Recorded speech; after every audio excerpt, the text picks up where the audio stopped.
It can produce almost any kind of variation on pure sound, including some sounds that have never been heard before, on this earth at least. In any combination from interplanetary noises to a Bach fugue. And here it comes now. Hello, Hal.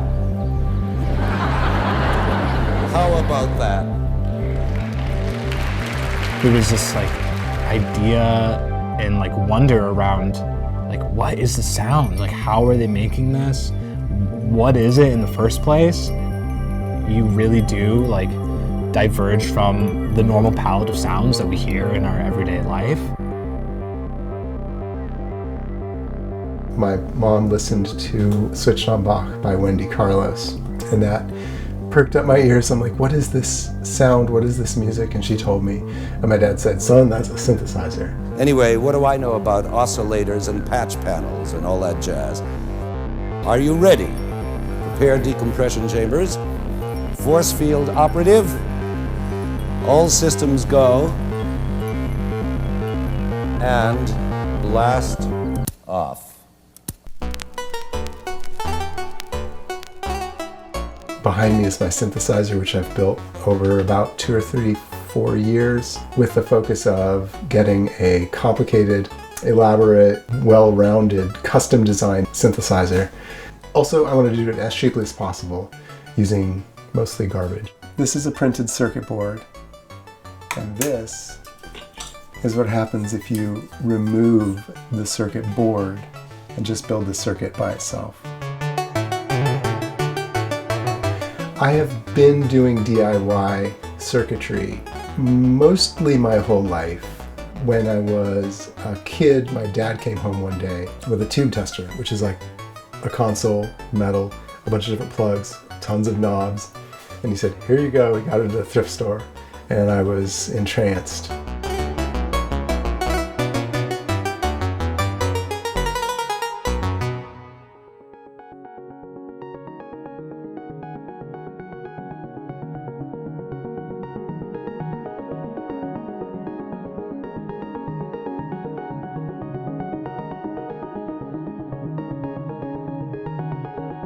I first started getting into synthesizers around the age 12. That's about the age when I got my first analog synth.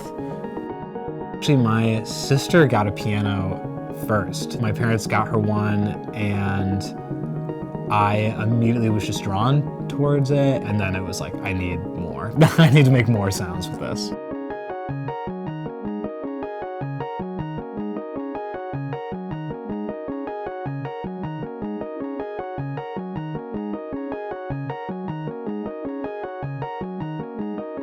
I've always been interested in synthesizers in the music I listen to. I didn't really get into playing synthesizers or learning about them really until I met Steph.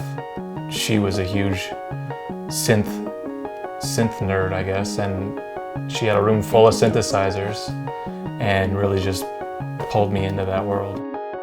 I first started getting into synthesizers through a Nintendo DS game called Korg DS10.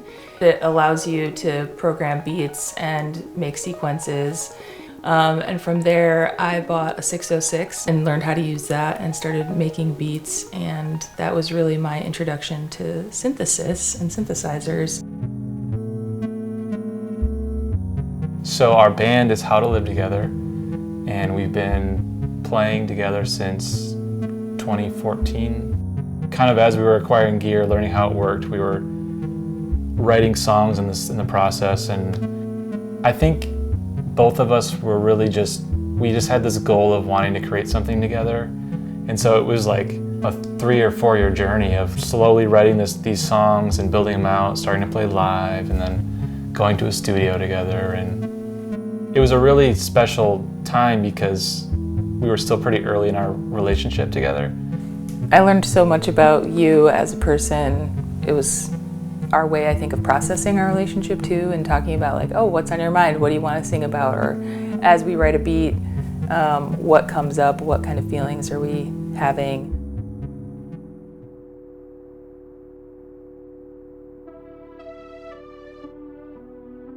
What makes performing as a synth artist hard in Grand Rapids is it's not what the public is really used to seeing in a live setting. You know, Grand Rapids is traditionally known for kind of like a folk and Midwest emo scene, a lot of hardcore shows and stuff, and suddenly when you start to put on electronic music shows and stuff, there's just really not the venues and the facilities and the following for it here. You have to kind of go that extra length to describe what the show is going to be.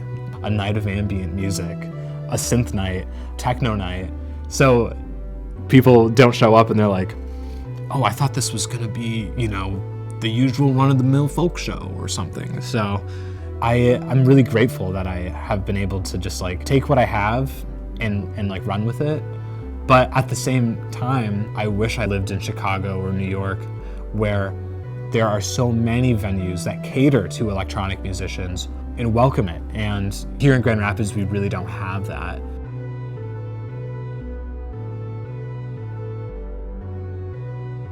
The hardware itself is very expensive.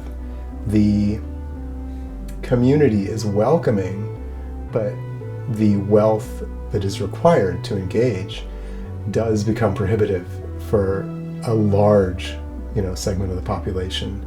If you have children, if you have other priorities, if you don't have a great job, you are looking at being locked out of that hobby.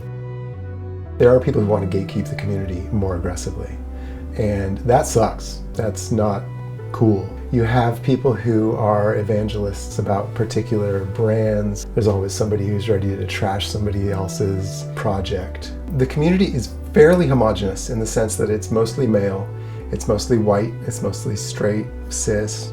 The synthesizer convention we went to is called KnobCon, which is, according to the founders of KnobCon, it's just because synthesizers have knobs. But there's other things that have knobs. And yeah, the scene is so overwhelmingly male. People have put down records I've done, words I have written, songs I have sung. You have made me feel like a fool, such my tongue. Play your album, sing me a song. If you ain't got one, then it ain't my tone. Just 'cause you bought my records don't mean you got mine. Better roll up the songbook, shove it up your educational ass.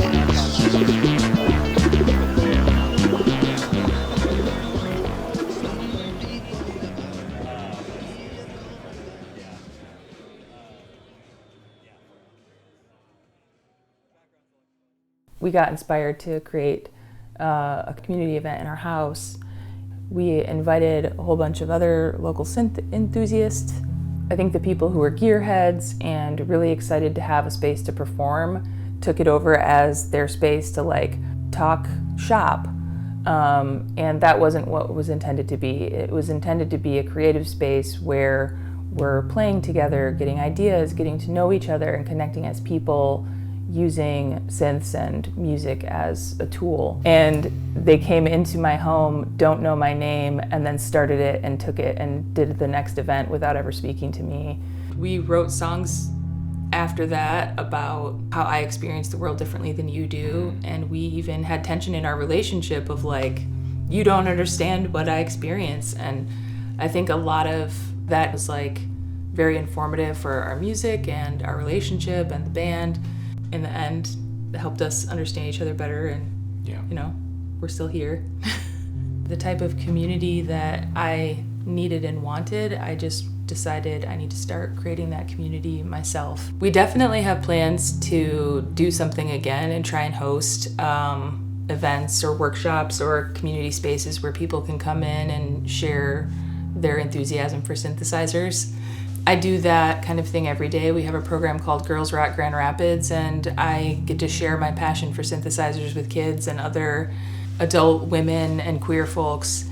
A huge part of my identity is, building community, trying to shape culture into something that is inclusive, where everyone feels like they belong and are important.